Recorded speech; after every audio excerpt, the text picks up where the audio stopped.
કરમસદ કૃષ્ણ હોસ્પિટલમાં યુવતીનું મોત, પરિવારનો હોબાળો, બેદરકારીના આક્ષેપ।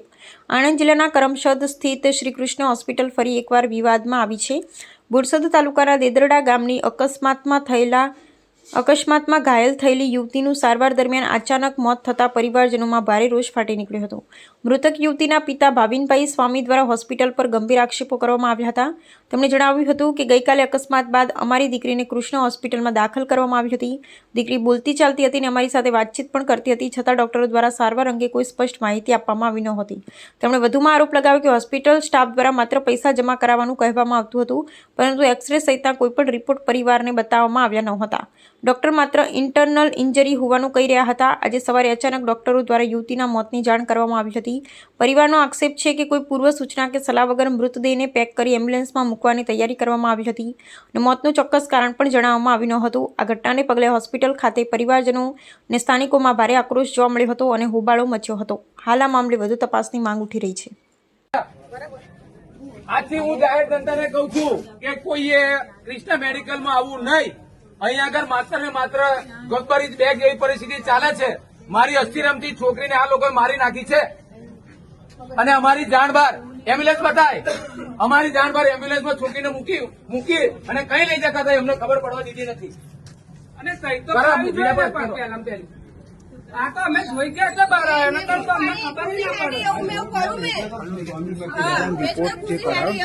કોની પરમિશન થી લઈ જાય? કોની પરમિશન થી? એનો બાપ બેઠો છે, અમે બહાર તો બેસી રહ્યા છે।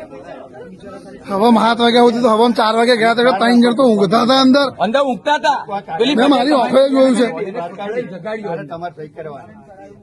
પોલીસ સ્ટેશનમાં તમારા નાના માણસોને પેલે શીખવું ડોક્ટરો, છોકરો બીજા કોઈ બાજુ નહીં। તમે કાર્ડ આપ્યું તું, જેટલા ડોક્ટર છે ને એ બધા ડોક્ટરોના છોકરા છે, છોકરો છે, ખાલી નામ છે। આટલી બધી દવાઓ લાયા છે દવા, હું મેં પોતે 5,000 ખર્ચ્યા છે। સાંભળો, મારી બેબી નહીં, આમની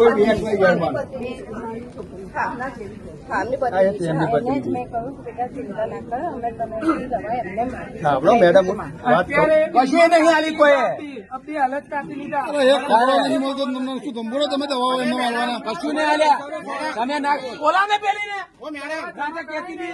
પૈસા વગર કશું કામ નહીં થતું કે સવારે 10 વાગે આવશે, 11 વાગે આવશે ત્યારે મળશે, એવી રીતે મેડમ તમે ઇમરજન્સી કરો રાતે કોઈ ડોક્ટર તો હોતો નહીં। પેલો ઓર્થોપેડિક વાળો રાતે પાછો મારી જોડે બેડ ટાઈમ પેલી એક્સરે ના એક્સ્ટ્રા પૈસા લેવા આવ્યો। મને કે તમે નહીં આલો તું આજે તારી માત્ર મારી જોડે પડી જાય, તારા પૈસા લઈશ। તો મેડમ રાત્રે આ પતિ ગયું મને એવું લાગે છે મેડમ, કેમ કે સવારે 2 વાર તો દવા મંગાવી, 2 વાર અમારે ગયા પછી બેગ અમારે ગયા પછી આ લેડીઝ હોય તારે જ આ ખેલ થાય છે। મીટિંગ કરી, જેન્ટ્સ હોય તાર કશું થયું નહીં, જેન્ટ્સ હોય તાર કશું થયું નહીં। મીટિંગ થયા પછી 5-10 મિનિટ પછી કે તમારા છોકરાનો ઓક્સિજન ઓછો થઈ ગયો એવું કે છે। સવામાં અમે ગયા હતા, સોશિયલ મીડિયા પર વાયરલ કરો। સવામાં ગયા હતા 87% એનું એસપી લેવલ હતું, બીપી લેવલ। અમે હવામાં અંદર જોઈને ગયા ભાઈ, હવામાં જોઈને ગયા આપણે। નહીં થાય, કશું નહીં થાય। આજે તો એમની વાત લગાડવાની પોલીસ સ્ટેશનમાં જા, બોલાવી ડીએસપી ને જા। ડાયરેક્ટ તો જ ઘરે જોવું પડે ને, તો મેં બૂમ પાડી ખુશી હેડી આપડી એવું તારે જાણ કર્યા વગર તમે બહાર લઈને નીકળી જાવ છો। કઈ લઈ જતા હતા, કઈ એનો તો જવાબ આલો। તારે કહ્યું છે ને અલે એ બધું અલા કઈ લઈ જતા, તમને થોડી કીધું છે, મને થોડી કીધું છે। અહીં છે કોઈ પોલીસ વાળો? અહીં પોલીસ વાળો છે? પોલીસ વાળા ચોખ્ખી ના પાડે છે કે એની ત્યાં વગર બહાર નહીં કાઢવાની, તો કોને પૂછીને બહાર કાઢી? હજુ પોલીસ વાળો નહીં હાજર થયો।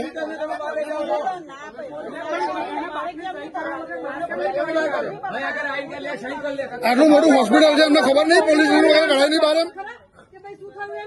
પૈસા બાકી મત ને તો બોડી કઈ બનાવ્યો હતો નહીં, બોડી પેક કરી દીધી પછી લઈને આવતા પછી મેં જોયું ત્યારે ખબર પડી। એટલે આટલું મોટું હોસ્પિટલ અમને ખબર ના હોય કે પોલીસ વાળા હાજર કર્યા વગર બોડી બહાર ના કાઢીએ?